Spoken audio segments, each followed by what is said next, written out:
আমার প্রিয় ছাত্রছাত্রীবৃন্দ, কল্যাণী ইউনিভার্সিটির অন্তর্গত বিভিন্ন কলেজে যে সমস্ত ছাত্রছাত্রী ফিফথ সেমিস্টারে পড়াশোনা করছো, তোমাদের জন্য এই ভিডিওটি অবশ্যই ভিডিওটি শেষ পর্যন্ত দেখবে। ফিফথ সেমিস্টারে যাদের হিস্টোরি এসিসি পেপার রয়েছে এবং তোমাদের history of press and journalism in India এই সিলেবাসের উপরে তোমরা পরীক্ষা দিতে চাইছো, তোমরা অবশ্যই ভিডিওটি শেষ পর্যন্ত দেখো এবং সাজেশনটি অবশ্যই ফলো করবে। অপশান এতে রয়েছে তোমাদের এই জার্নালিজম ইন ইন্ডিয়া 5 ও 10 মার্কের প্রশ্নের সাজেশন 2023-24, অর্থাৎ তোমাদের 2023 সালের পরীক্ষাটি 2024 সালে হচ্ছে, তাই 2023-24 উল্লেখ করেছি। এবার তোমাদের সামনে সাজেশন উপস্থাপন করব। তার আগে একটি বিষয় বলে নিই, কারণ এই সমস্ত সাজেশন এবং প্রশ্নোত্তরের পিডিএফ কপি তৈরি করতে আমাদের প্রচুর খরচ হয়। আমাদের অভিজ্ঞ শিক্ষক মণ্ডলী কর্তৃক এই সমস্ত প্রশ্নোত্তরের পিডিএফ কপি তৈরি করা হয়। সেখানে সেই খরচ তোলার জন্যই তোমাদের কাছে এই পিডিএফের জন্য আমরা ন্যূনতম একটি প্রাইস আমরা নিই। সেই প্রাইস তোমরা পেমেন্ট করে দিলেই প্রশ্নোত্তরের পিডিএফ কপি পেয়ে যাবে। তোমাদের যে বিষয় প্রয়োজন হবে অবশ্যই হোয়াটসঅ্যাপে তোমরা মেসেজ করতে পারো অথবা ফোনে কথা বলে তোমরা সংগ্রহ করতে পারো। এই বিষয়ের নোটস তোমরা যদি সংগ্রহ করতে চাও তাহলে 200 টাকা পেমেন্ট করতে হবে। 200 টাকা পেমেন্ট করে দিলে পেমেন্টের অরিজিনাল রিসিভ কপিটি হোয়াটসঅ্যাপ নাম্বারে তুমি পাঠিয়ে দেবে, তাহলেই তোমাকে তোমার প্রশ্নোত্তরের পিডিএফ কপিটি পাঠিয়ে দেওয়া হবে। তার আগে সেমিস্টার এবং বিষয় ইউনিভার্সিটি অবশ্যই উল্লেখ করবে। এবার চলো দেখে নিই সাজেশনটি।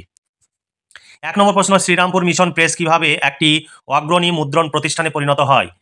তারপর 2 নম্বর প্রশ্ন, বঙ্গদর্শন পত্রিকা সম্পর্কে একটি টিকা রচনা করো। 3 নম্বর প্রশ্ন, বাংলায় চলিত গদ্যের বিকাশে সবুজপত্র পত্রিকার ভূমিকা আলোচনা করো। 4 নম্বর প্রশ্ন, বাংলা রেনেসাঁসের চিন্তা ও সামাজিক আন্দোলনের ধ্যান ধারণা বাঙালি সমাজের কাছে পৌঁছে দেবার জন্য সংবাদপত্র কতটা গুরুত্বপূর্ণ ভূমিকা পালন করেছিল। 5 নম্বর প্রশ্ন, ভারতীয় স্বাধীনতা আন্দোলনে সংবাদপত্রের ভূমিকা বর্ণনা করো।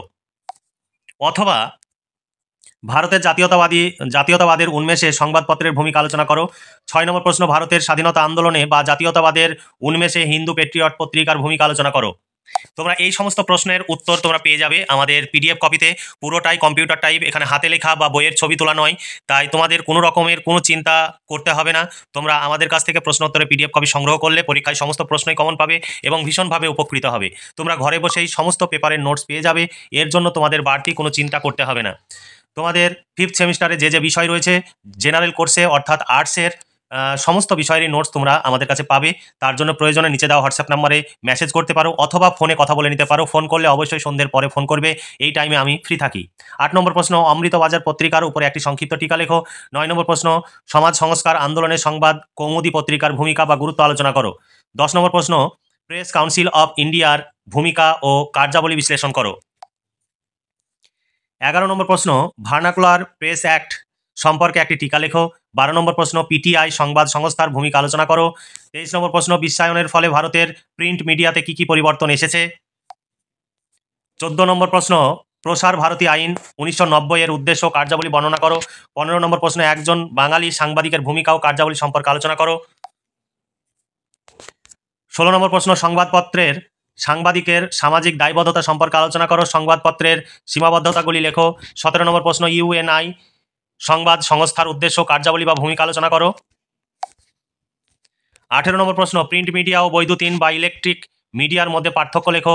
19 নম্বর প্রশ্ন, আধুনিক বিশ্বায়নের প্রভাবে বৈদ্যুতিন বা ইলেকট্রিক মিডিয়ার কি পরিবর্তন ঘটেছে অথবা বৈদ্যুতিন বা ইলেকট্রিক মিডিয়ার ভূমিকা আলোচনা করো।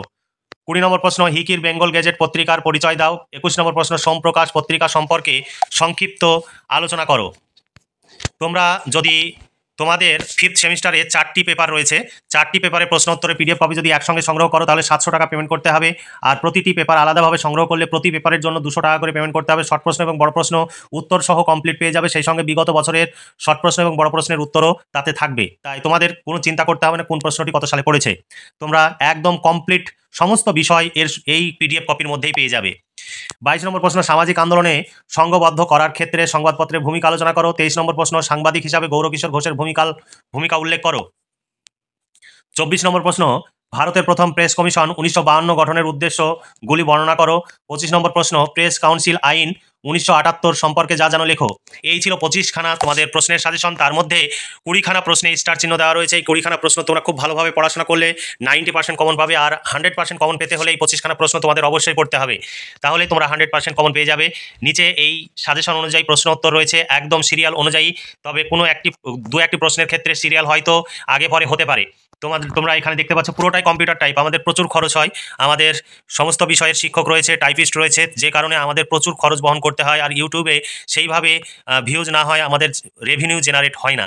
মাসে 100 থেকে 200 টাকা ইউটিউব থেকে ইনকাম হয়, তা থেকে আমাদের কিছুই হয় না। আমাদের প্রচুর টাকা খরচ হয়, কারণ শিক্ষকদের বেতন এবং যে সমস্ত টাইপিস্ট রয়েছে তাদের বেতন, আমাদের যে সমস্ত কর্মচারীদের বেতন আমাদের পেমেন্ট করতে হয়, যা প্রচুর খরচ। আমাদের সেই খরচই তুলতে পারছি না, কিন্তু তোমাদের কথা ভেবে আমরা এখনও আশায় আমরা এই কাজ করছি। হয়তো আগামী দিনে যদি সেইভাবে আমাদের খরচ যদি না তুলতে পারি, তাহলে কেউই কাজ করবে না, যে কারণে হয়তো আমাদের এই কাজ করা বন্ধ করে দিতে হবে।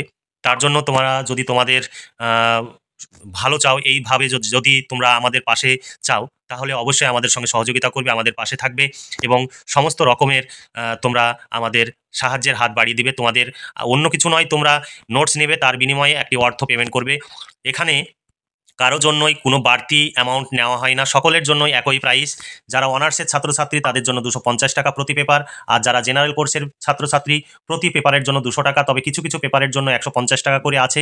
কিছু কিছু পেপার যেগুলো এমসিকিউ টাইপের প্রশ্ন হয়, সেই এমসিকিউ টাইপের প্রশ্নের জন্য যেমন ফার্স্ট সেমিস্টারে রয়েছে, তাদের জন্য প্রতি পেপারের জন্য 150 টাকা শুধু এমসিকিউ টাইপের প্রশ্ন উত্তরের জন্য। বাকি অনার্সের জন্য, অনার্স পেপারের জন্য 250 টাকা, জেনারেল কোর্সের জন্য প্রতি পেপারের জন্য 200 টাকা। শর্ট প্রশ্ন এবং বড় প্রশ্ন উত্তর তোমরা কমপ্লিট পেয়ে যাবে। আর ফিফথ সেমিস্টারের 4টি পেপার যদি একসঙ্গে নিতে চাও, তাহলে তোমাকে 700 টাকা পেমেন্ট করতে হবে। কোনো রকমের দামাদামি করবে না, কারণ দামাদামি করে আমাদের লজ্জা দেবে না, কারণ আমাদের প্রচুর খরচ। আমরা খরচ তুলতে খুবই হিমশিম খাচ্ছি এবং আর্থিক সংকটে ভুগছি। তাহলে আজকে এই পর্যন্তই। তোমরা ভালো থেকো, সুস্থ থেকো এবং খুব ভালোভাবে পড়াশোনা করে পরীক্ষার জন্য প্রস্তুতি নাও এবং ভবিষ্যৎ জীবনে সুপ্রতিষ্ঠিত হও। এই শুভকামনা জানিয়ে আজকের ভিডিওটি এখানে সমাপ্তি ঘোষণা করছি।